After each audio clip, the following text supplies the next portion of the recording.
Perkenalkan, nama saya Tresya Melana Gultom dari kelas 2-3 Manajemen. Di sini saya akan menjelaskan atau mempresentasikan tentang uang institusi, keuangan, dan penawaran. Yang pertama, definisi dan ciri-ciri uang. Perekonomian atau barter dan perekonomian uang yang diartikan dengan perekonomian barter adalah suatu sistem kegiatan ekonomi masyarakat di mana kegiatan produksi dan perdagangan masih sangat sederhana. Kegiatan tukar-menukar masih terbatas dan jual beli dilakukan secara pertukaran barang dengan barang atau barter. Ada beberapa kelemahan perdagangan barter. Yang pertama, perekonomian barter memerlukan kehendak ganda yang selaras.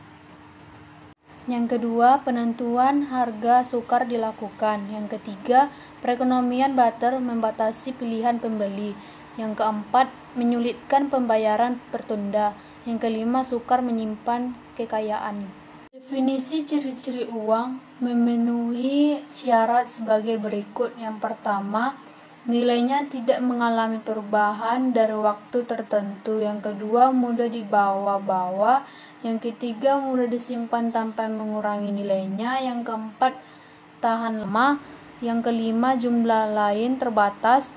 Yang keenam, bendanya mempunyai mutu yang sama. Beberapa fungsi uang. Yang pertama, sebagai perantara tukar-menukar.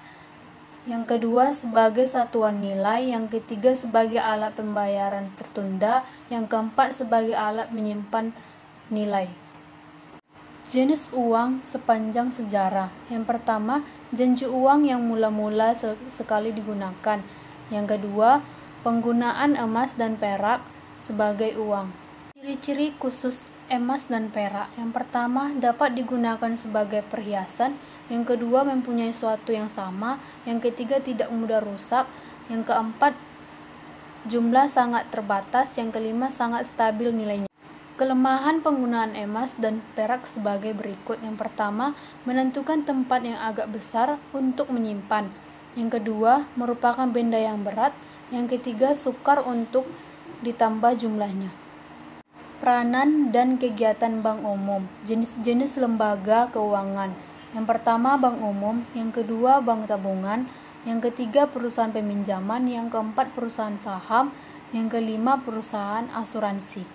Beberapa keistimewaan dari bank umum. Yang pertama, tabungan dapat diambil dengan cek.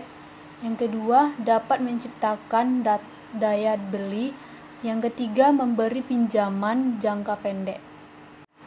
Proses penciptaan uang giral. Proses tabungan giral atau rekening koran. Proses penciptaan yang berlaku. Pemisahan atau asuransi yang digunakan. Proses penciptaan yang giral dalam kenyataan. Yang pertama, kebocoran uang tunai. Sebagai dari uang yang seharusnya ke bank umum, berikut tetap dipegang oleh pemiliknya. Yang kedua, bank ingin mempunyai cadangan yang lebih banyak. Yang ketiga, kekurangan peminjaman.